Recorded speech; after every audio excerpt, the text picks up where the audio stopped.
અસલ સુરતની આ સાંકડી શેરીનું નામ છે કાછિયા શેરી, જ્યાં કાછિયા કણબી સમાજના લોકો વર્ષો પહેલાં આવીને વસ્યા હતા. પેઢી દર પેઢીથી આ શેરીમાં વસતા લોકોના મકાનો તો જૂના થઈ ગયા, પરંતુ તેઓની વર્ષો જૂની લગ્નની પરંપરા હજી પણ યથાવત છે. મકાન છે કાછિયા શેરીમાં ટોટલ 70 મકાન છે અને 1850 માણસની અમારી જ્ઞાતિની વસ્તી છે. અમારે અહીંયા એક પરંપરા ચાલતી આવે છે બાપ દાદાના જમાનાથી, આમ ગણીએ તો છેલ્લી 5 પેઢીથી, કે શેરી મોહલ્લામાં જ લગ્ન કરવા બને ત્યાં સુધી.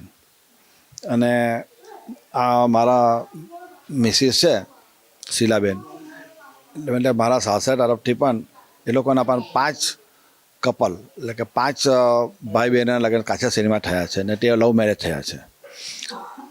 મારા લગ્ન પણ કાછિયા શેરીમાં થયા છે અને આ મારું સાસરું છે. જોવાની વાત એ છે કે અહીંયા સામસામે આજુબાજુ શેરી મોહલ્લામાં 10 ઘર 20 પણ મોહલ્લામાં જ લગ્ન કરવાની પ્રથા છે.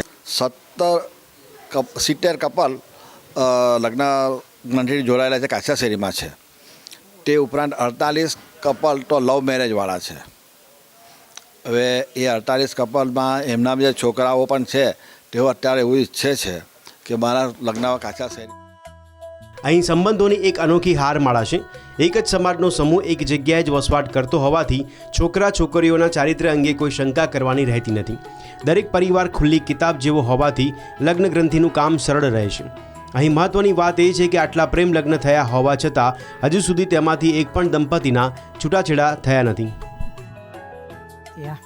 અમારા બંનેના લવ મેરેજ છે ને અમારા મોહલ્લામાં પણ અમે એક જ સમાજના બધા રહીએ છીએ, એટલે બધા અંદર અહીંયા જ પરણેલા છે એકબીજાની સાથે.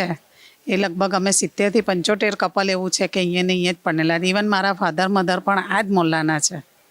મારા સાસુ સસરા, મારા નણંદ નંદોઈ બધા આ જ મોહલ્લામાં પરણેલા છે. ને અત્યાર સુધી મારા છોકરા છોકરી છે એ બંને પણ લવ મેરેજ જ છે. એને અમે કોઈ વાંધો, અમે લવ મેરેજ કરેલા એટલે છોકરાઓ માટે વાંધો ઉઠાવ્યો જ નથી. અમે 5 ભાઈ બહેન શેરી મોહલ્લામાં જ પરણેલા છે, એમાંથી અમે 3 પણ લવ મેરેજ જ છીએ.